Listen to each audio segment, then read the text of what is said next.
यज्ञानि ददौ तत्र मुनीश्वर। और पति पत्नी जो ग्रह शांति यज्ञ विवाह मंडप में करते हैं उसमें उनका हाथ खुला रहता है। एक गलत परंपरा और भी है, बुरा नहीं मानिए कोई। हमारे घरों में क्या परंपरा है, शादी होती है तो दूल्हा दुल्हन को मंडप में बैठने से पहले गणेश जी का वहां ले जाते हैं और हथलेवा बांध देते हैं। ऐसा शास्त्र में कहीं नियम नहीं है। शास्त्र ये कहते हैं कि जो हवन दूल्हा दुल्हन करते हैं ना, वो आहुति उनके संतान उत्पन्न करने में सहयोग करे, देवताओं की कृपा पति पत्नी को मिले, इसके लिए वह हवन होता है। तो उसको तो हम भूल गए और माया में गठजोड़ा बांध देते हैं, हथलेवा बांध देते हैं। पूर्व समय में ऐसा परंपरा चलने का कुछ कारण रहा, क्योंकि मुगल काल जब आक्रांताओं का बड़े आक्रमण होने लगे, डोलियां लूटने लगे डकैत, तो ऐसा परंपरा बन गई कि रात्रि को छिप करके जल्दी जल्दी में पति पत्नी को विवाह करा करके विदा कर देते थे। तो रात्रि को विवाह करने की प्रचलन हो गई। जबकि सूर्य साक्षी में आज कोई भी आपको घर पे हवन करना हो, पंडित जी के आधी रात का मुहूर्त है, क्या कहे पंडित जी बेटा बेरिया के रात कोई हवन करे तो बचे रात ब्याह का कर, ब्याह भी धन में करनो छावे, धन का लगन मिले तो बहुत उत्तम। सूर्य साक्षी में जो कार्य होता है उसकी कोई बराबरी नहीं हो सकती। इसलिए जितना आजकल जो गलत परंपराएं चली हैं, हम सबका एक कर्तव्य होना चाहिए कि जो धर्म का मार्ग है, शास्त्र की जो रीति है, उसका सभी पालन करें। लेकिन ऐसा हम होते हुए नहीं देखते हैं। हम भी शादी कराने जाते हैं बहुत सी जगह, लोग मानते ही नहीं है। पंडित जी तो नवा आया थी कि कभी काशी में वर्णन आया, नवो ही रिवाज बता रहे हैं।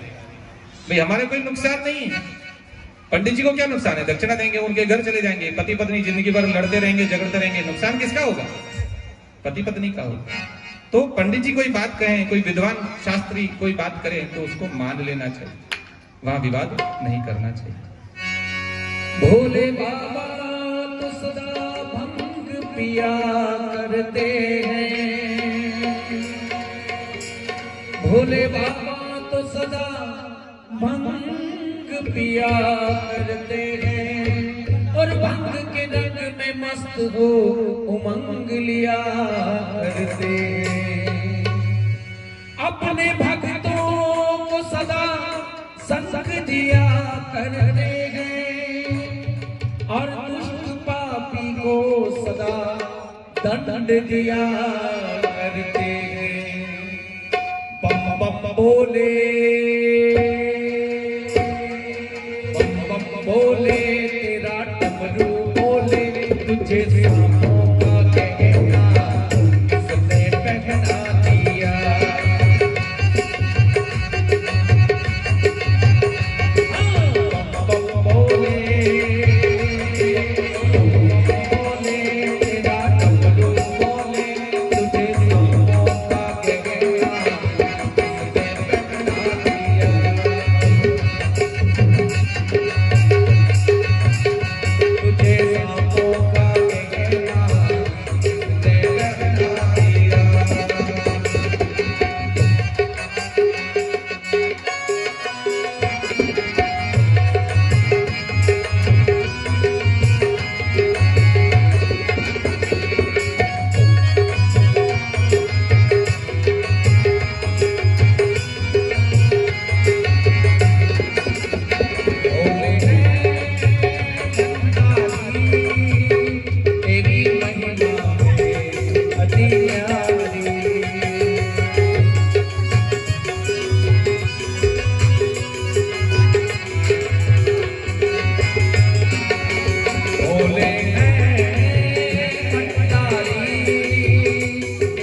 जय।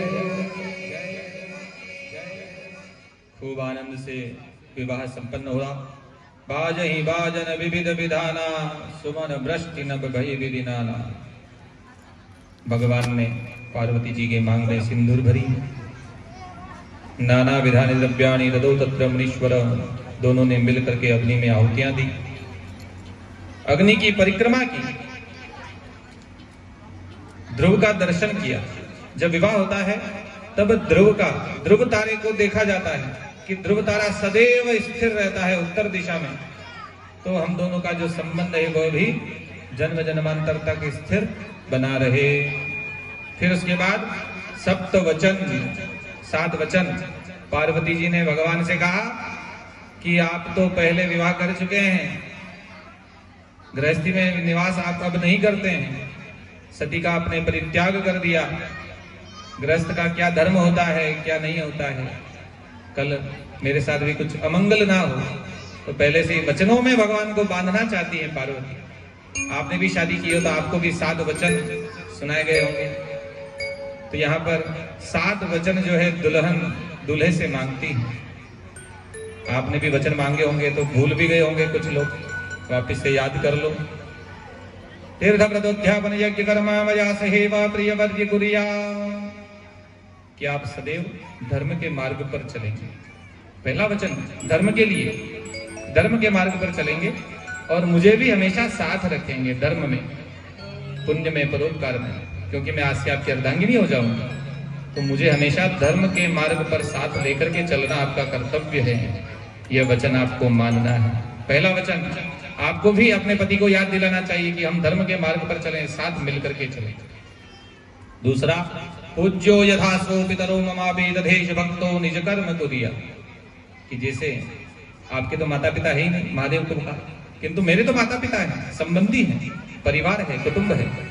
तो ये देवता लोग भी आपके संबंधी हैं, तो आप अपने माता पिता को इन्हीं को समझें। और देवताओं की, विष्णु की आप आराधना करते हैं, राम जी को भजते हैं, तो मेरे माता पिता का भी सदैव सम्मान करें, मेरे परिवार का, मेरे गुरुजनों का आप सदैव सम्मान करें, तो मैं आपको पति रूप में स्वीकार करूंगा। तीसरा वचन, पाश्चात्य शिक्षा अधिगम प्रभावात् तजेन चेत् भारत संस्कृति त्वम्, कि आप वैसे तो लौकिक व्यवहार से परे हैं, सगुण निर्गुण निराकार हैं, किंतु जो लोक व्यवहार है उसके अनुसार आपको चलने के लिए हमारा जो सनातन धर्म है, हमारी जो संस्कृति है, हमारे जो विधि विधान बनाए गए ऋषि मुनियों ने, उनका आपको पालन करना चाहिए।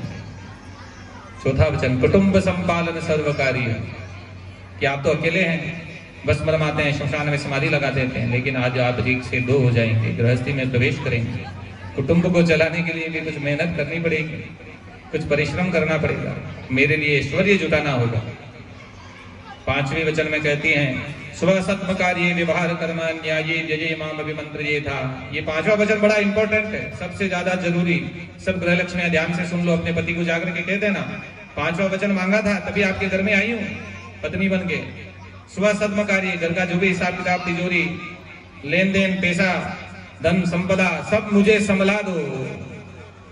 जरूरी भी है, महादेव जी तो समाधि लगा के बैठ जाते हैं, घर में मेहमान आए कौन ध्यान रखेगा?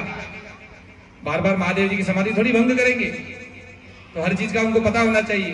कोई मेहमान आ जाए, कोई साधु संत आ जाए, अतिथि आ जाए, घर में मेहमान, घर में इतने सारे सदस्य, सबकी सेवा करना मेरा कर्तव्य है।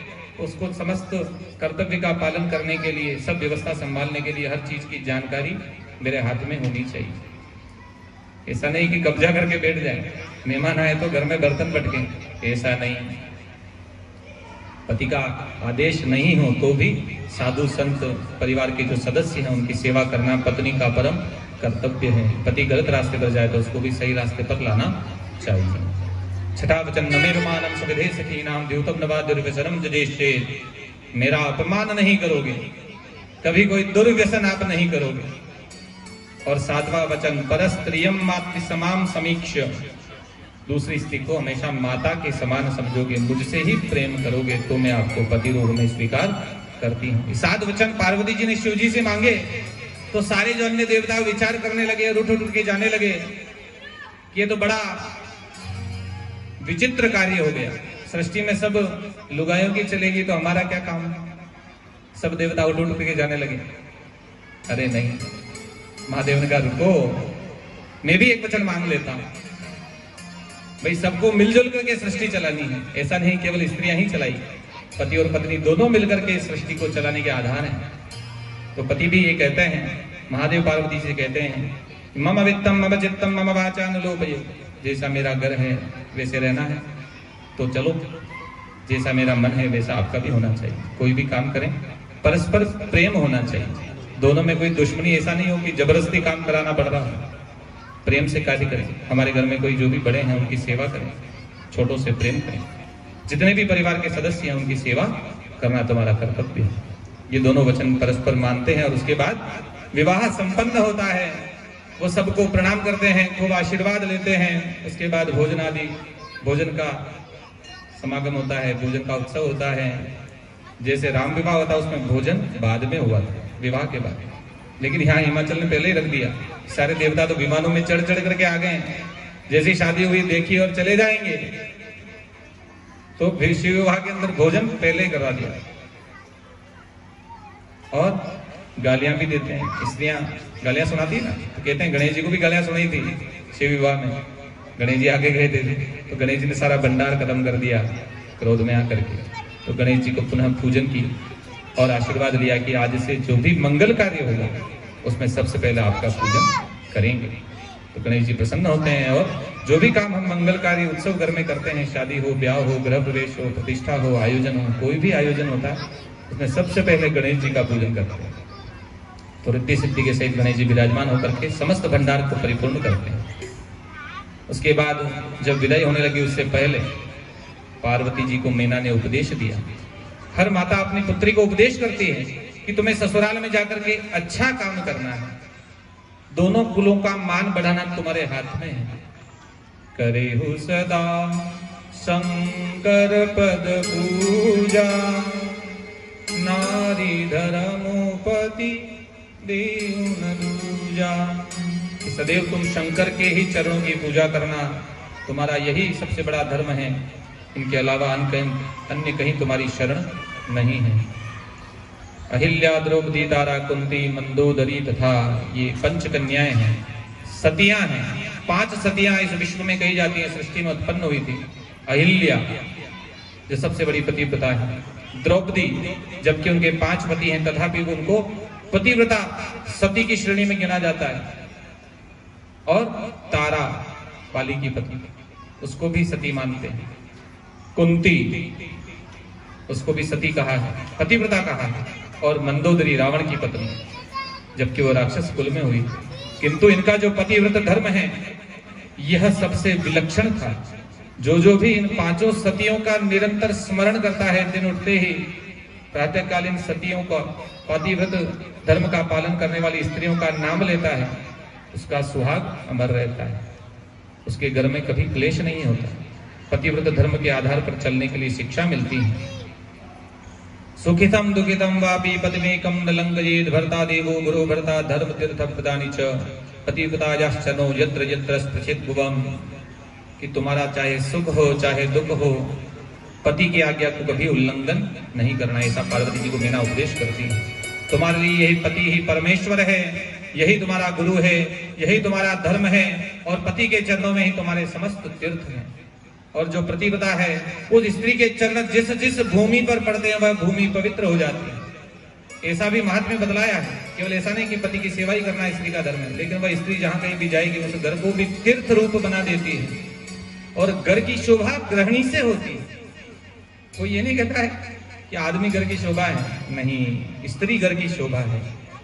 इसलिए तुमको ऐसा कार्य करना चाहिए, सुंदर कार्य करना चाहिए, सबको प्रसन्न रखते हुए सबकी सेवा करनी चाहिए कि तुम्हारे नाम से इस घर की शोभा हो, उस घर की शोभा हो।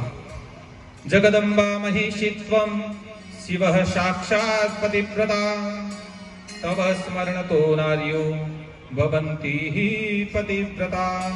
कि तुम साक्षात शिव की अर्धांगिनी अंश रूपा हो।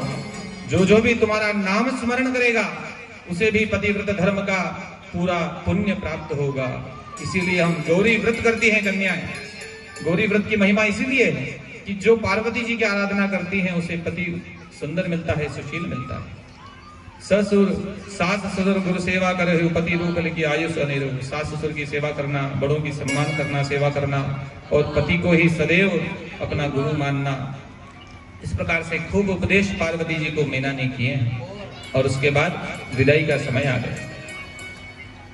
पिता पुत्री का जो संबंध है, विदाई होती है, माता पिता का जो संबंध है बड़ा अनन्य है, अनुपम है। जब विदाई होती है सभी लोगों के मन में कष्ट होने लगता है, दुख उत्पन्न हो जाता है। क्योंकि जिस कन्या को 9 महीने माँ ने गर्भ में रखा उसको ऐसे ही छोड़ थोड़ी दिया जाएगा। चाहे कितना ही अच्छा लड़का मिल गया, खूब अच्छा दूल्हा मिल गया, लेकिन मन में एक दुख हो जाता है कि मेरी कन्या अब वापस कब मुझसे मिलेगी। अब तो खूब साधन हो गए, फोन पे 2 मिनट होगा, फोन पे वीडियो कॉल हो जाती है, 2 मिनट में फोन पे बात हो जाती है, ज्यादा है तो गाड़ी लेके आना जाना हो जाता है। लेकिन जब पूर्व काल में खूब दूरी थी, आने जाने के साधन नहीं थे, आने जाने के साधन नहीं थे, तो वहां पर सबको बड़ा मन में क्लेश होता था। तो माता और पिता को सबसे ज्यादा होता है, उसका पालन पोषण करते हैं पिता, माता जन्म देती है, कष्ट देखती है, उनके मन में बड़ा दुख होता है कि मेरी पुत्री मुझसे दूर चली जाएगी। क्योंकि पुत्री जो है उससे विशेष स्नेह माता पिता को रहता है।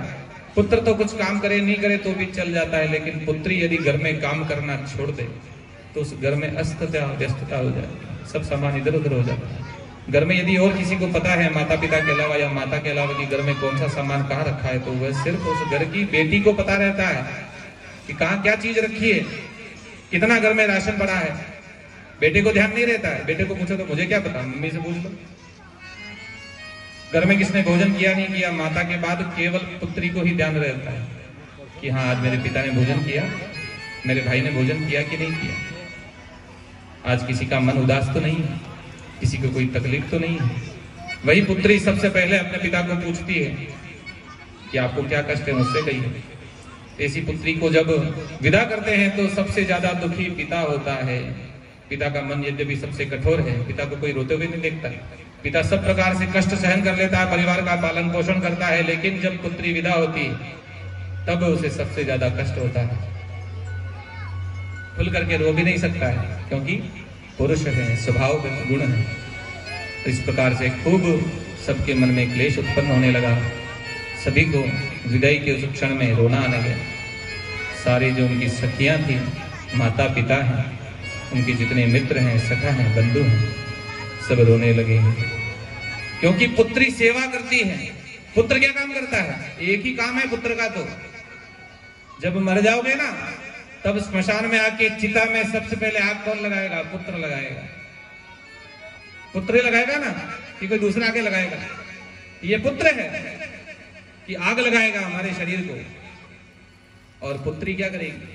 सेवा करेगी। पुत्र सेवा नहीं करेगा तो भी पुत्री सदैव माता पिता की चिंता करती है, माता पिता का ध्यान रखती है। चाहे ससुराल में रहे तो भी वार त्योहार रोज सुबह शाम फोन करती है, पूछती है, चिट्ठी लिखती है, माता पिता कैसे हैं, स्वस्थ है या नहीं। क्योंकि पुत्री का सबसे बड़ा मोह जो है मायके से होता है। पुत्र तो अगर शादी कर ले, झगड़ा हो जाए तो घर छोड़ के चला जाए, माता पिता से अलग रहने लग जाता है। देखते हैं ना, संसार में ऐसा ही प्रचलन है। लेकिन किसी को सुना हो कि पुत्री विवाह के बाद भी माता पिता की सेवा नहीं करती है? ऐसा कहीं देखने में बहुत कम आता है। तो यह पिता पुत्री का, माता और कन्या का संबंध है, ये सबसे निराला है, इसकी कोई बराबरी नहीं। पुत्र को तो लोभ होता है कि माता पिता की संपत्ति मुझे मिलेगी, इस लोभ में वह सेवा करता है। उसकी बहू भी उसकी सेवा इसीलिए करती है कि माता पिता की संपत्ति आज सेवा नहीं करेंगे तो घर से निकाल देंगे, हिस्सा नहीं देंगे, हमारे नाम पे कुछ भी नहीं आएगा, जमीन जायदाद सब बेटी को दे देंगे। इसलिए कुछ लोग तो बेटे बहू ऐसे भी होते हैं जो केवल उस लोभ के कारण सेवा करते हैं। लेकिन पुत्री को कोई लोभ नहीं होता, उस कन्या को कोई लोभ नहीं होता, वह निस्वार्थ भाव से माता पिता की सेवा करती है। जरूरत पड़े तो आकर के खड़ी रहती है। अपने घर का काम भूल करके, पति की सेवा को छोड़ करके, अपने सास ससुर की सेवा को छोड़ करके, कुटुंब का सारा काम, घर बार की व्यवस्था छोड़ करके, पहले यदि माता पिता को कोई काम है, कष्ट है, तो वहां आकर के खड़ी हो जाती है। इस प्रकार जब विदाई होती है तो माता पिता सबसे ज्यादा दुखी होते हैं। बोली जगदम्बे मात की। अब ये तो विधि का विधान है कि कन्या को अपना घर छोड़ करके, मायका छोड़ करके ससुराल जाना पड़ता है। पार्वती जी भी खूब दुखी हुई, खूब क्लेश हुआ, मन में खूब संताप हुआ। हिमाचल मैना को सब देवताओं ने, ऋषिगणों ने समझाया कि ये तो विधि का विधान है, सृष्टि का नियम है कि कन्या अपने पति के घर में ही रहती है, विवाह के पश्चात उसे ससुराल में ही जाना चाहिए, वहीं पर उसकी शोभा है। सबने इतना समझाया है और पार्वती जी की वहां से विदाई हुई। आगे चल करके शिव और पार्वती जी कैलाश में निवास करने लगे और खूब आनंद से गृहस्थी को चलाने लगे। 1000 वर्ष उनको बीत गए विहार करते करते। पति पत्नी का संबंध जो है बड़ा अनन्य है, इसमें प्रेम भी है, क्रोध भी है, क्षमा भी है, सब चीजें वहां समावेश होती हैं। जैसे कोई मित्र होता है ना, उससे हर बात करते हैं, वैसे पति पत्नी भी एक दूसरे से सब बात बतलाते हैं, हर चीज एक दूसरे को देते हैं, लाते हैं, खिलाते हैं, पिलाते हैं, सब चीजें एक दूसरे का सुख का पूरा ध्यान रखते हैं। ऐसा करते करते 1000 वर्ष बीत गए। देवता चिंतित हो गए, ये तो ऐसे ही अभी तक घूम रहे फिर रहे हैं, पुत्र कब होगा? तारकासुर का वध करने वाला पुत्र, ब्रह्मा जी का वरदान कब सत्य होगा? विष्णु से प्रार्थना करी कि शिव शक्ति को विहार से विरक्त करो और देव कार्य को सिद्ध करने का उपाय करो। निद्रा भंग गजोच्छेदो दंपत्यो प्रीति भेदनम शिशु पात्र विभेदश्च ब्रह्म हत्या समस्मृत। किसी को नींद से उठाना पाप है, सोते हुए को जगाना नहीं चाहिए। कोई गहरी नींद में सो रहा हो तो उसको उठाना नहीं चाहिए, उठते ही पता नहीं क्रोध कर दे। और 2 पति पत्नी के बीच में द्वेष उत्पन्न नहीं करना चाहिए, लड़ाई झगड़ा उत्पन्न जो करवाता है उसको भी पाप लगता है। ये शिव पुराण कहती है कि कोई अच्छे पति पत्नी का संबंध होता है तो लोग उनको देख करके जलते हैं। माँ की तो लुगई ऐसी है कि मन मन में हमें जलन वे कहो यार तो लारा लड़ी गणा आनंद घूमे, रोज तैयार हुए घूमबा जावे, आज कार में जा रहे, आज होटल में जा रहे, आज आइसक्रीम खा रहे, आज कुल्फी खावाने गया, आज होटल में जिम्बा गया, देख देख हम रीस आवे करे गई, मारो तो धनी मने ले जावे ही कौन। तो पति पत्नी के बीच में जो प्रेम होता है उसमें जो आग लगाता है उसको पाप लगता है, और माता और पुत्र को जो संबंध में भेद कराता है उसको भी दोष लगता है। और पाप कितना, ब्रह्म हत्या के बराबर उसका पाप होता है। तो विष्णु भगवान ने कहा कि भाई मैं ऐसा काम नहीं करूंगा कि पति पत्नी के बीच में आग लगाऊं, नहीं, ये दोष है, इससे पाप उत्पन्न होगा। तो सभी देवता मिलजुल करके जाते हैं कि आप कोई उपाय करिए, महादेव से प्रार्थना करते हैं कि आप अपनी शक्ति से कोई पुत्र उत्पन्न करिए। शिवरेता स्खलितम वीर्यम को ग्रहीष्यति मेधुना। तब भगवान शिव कहते हैं मेरा जो तेज है उसे यदि मैं तुमको भी दे दूं तो भी ठीक है, उसी से पुत्र हो जाएगा, पर उसको ग्रहण कौन करेगा? तब अग्नि देवता को याद किया, अग्नि देवता ने कबूतर का रूप धारण किया और उस शिव तेज को ग्रहण किया है। तब पार्वती जी रुष्ट हो गई कि शिव तेज तुम कैसे ले जा सकते, पति के तेज पर पत्नी का ही अधिकार है। तो उसको श्राप दिया अग्नि देवता को कि तुम जो है सर्वभक्षी बन जाओ, आज आग में कोई चीज डालो तो बचती नहीं, अग्नि उसको सबको खा जाती है, जला देती है। इसलिए अग्नि को श्राप है, हर वस्तु को जला देती है। उसने उस श्राप से भयभीत होकर के उस तेज को पुनः उल्टी कर दी, वमन कर दिया। तब जब वमन किया तो सप्तऋषि की जो पत्नियां हैं वहीं पर विराजमान थी। वह तेज रोम छिद्रों से उनके शरीर में प्रविष्ट हो गया, उनको बड़ा ताप उत्पन्न हो गया। शिव तेज ऐसे ही धारण नहीं किया जा सकता है, रोम छिद्रों से उनके शरीर में प्रविष्ट हुआ तो उनको बड़ी पीड़ा हुई। उन्होंने भी उस पीड़ा से परेशान होकर के हिमालय पर जाकर के उस तेज को अपने शरीर से निकाल करके छोड़ दिया। गंगा तट पर, हिमालय के तट पर वन में वह बालक रूप तेज प्रकट हुआ। जो वह तेज उन्होंने छोड़ा एक बालक के रूप में परिणत हो गया। मार्गमासे देवक्षेति दोषश्चाम मुनीश्वर प्रादुर्भावो वतस्य शिवपुत्रस्य भूतले। और उनको किसने देखा? विश्वामित्र ऋषि ने। और उस बालक ने उस विश्वामित्र को प्रणाम किया कि संस्कारम कुरु में तात, मेरे आप पिता के समान हैं, मेरा जो भी संस्कार होना चाहिए वह आप करिए। तस्मिन् नवसरी तत्र कृतिकाख्याश्च शतस्त्रिय, कृतिकादि 6 स्त्रियां वहां उत्पन्न हुई और उन्होंने उस बालक का पालन पोषण किया। इसीलिए कार्तिक को षडानन कहा जाता है कि उनकी 6 ही माताएं हैं और 6 ही उनके मुख हैं। जब शिव पार्वती जी को पता चला कि ये जो बालक है हमारे तेज से उत्पन्न हुआ है तो हमारा पुत्र है, तब नंदी जी को भेज करके उस पुत्र को अपने पास बुलाया है और अपने पुत्र के समान स्नेह किया। उसको देवताओं ने विभिन्न अस्त्र शस्त्र प्रदान किए कि अब तुम्हारा जो कार्य है तुम पूर्ण करो। तुम्हारा जन्म देवताओं के कल्याण के लिए, असुरों के संहार के लिए हुआ है। जो त्रिपुर का स्वामी, त्रिलोक का राजा बनकर के जो तारकासुर नाम का दैत्य विद्यमान है, उसका तुम वध करो। सभी देवताओं ने अपनी अपनी शक्तियां कार्तिक देवता को प्रदान की और कार्तिक और उस तारकासुर के बीच में बहुत बड़ा भयंकर युद्ध हुआ। सारे देवता असुर त्राहिमाम करने लगे। विष्णु आदि देवता भी उस दैत्य से पराजित हो गए, किंतु उसका बल कम नहीं हो रहा।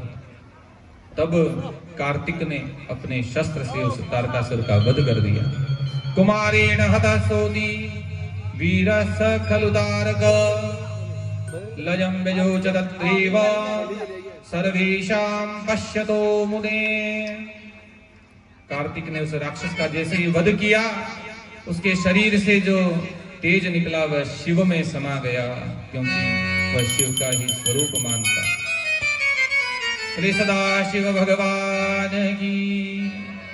बाकी जो राक्षस बचे हुए थे, कुछ बचे कुछ पाताल में चले गए, शेष जो है भाग गए। देवता बड़े प्रसन्न हो गए। सब सृष्टि में खूब शुभ मंगल व्याप्त हो गया। सभी प्रसन्न हुए और भगवान की, सदाशिव की स्तुति करने लगे। बोले सदाशिव महादेव की जय। आज का प्रसंग यहीं पर पूर्ण करके कथा को विश्राम देते हैं। 2 मिनट भगवान का स्तुति करेंगे और उसके बाद आरती। कल जो है गणेश जी का जन्मोत्सव मनाया जाएगा और गणेश जी का विवाह भी होगा। जो भी व्यक्ति भगवान गणेश जी को पूजन करना चाहते हैं, वह गणेश जी को भोग लगाएं, प्रसाद घर से लेकर के आए। गणेश जी को घर पे बैठाते हैं तो भोग लगाते हैं ना, सबसे पहले गणेश जी का भोग लेकर के आना है। जो भी आपकी इच्छा हो, श्रद्धा हो, ऐसा नहीं कि बाजार से मिठाई लाओ, नहीं, स्वयं बनाइए। आपका जो भाव है वह अवश्य आपको फल प्रदान करेगा। वह प्रसाद शाम को आरती के समय वितरण किया जाएगा। जो भी आना चाहे, प्रसाद लाना चाहे, स्वागत है। जय शिव शंकर जय गंगाधर करुणाकर करतार हरे। जय शिव शंकर जय गंगाधर करुणाकर अवतार हरे। जय कैलाशी जय अविनाशी सुख राशि सुख सार हरे। जय शशि शेखर जय डमरूधर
सभी लोग आरती के लिए खड़े हो जाएं।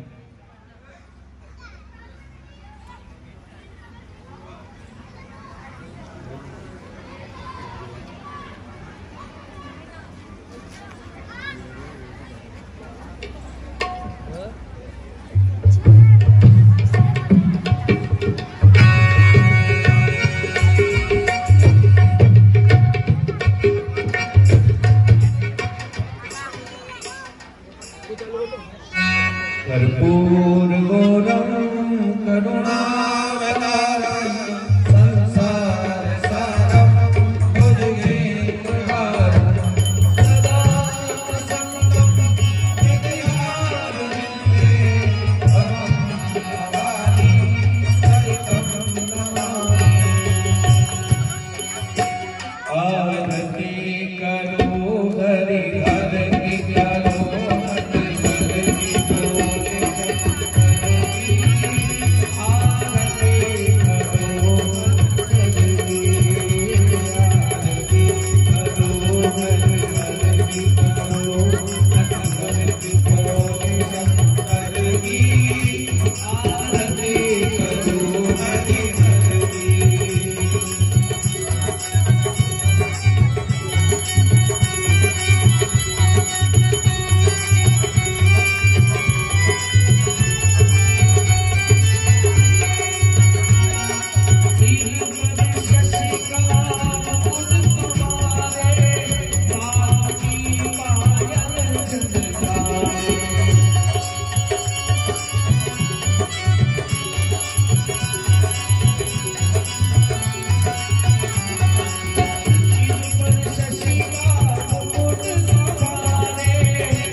Hare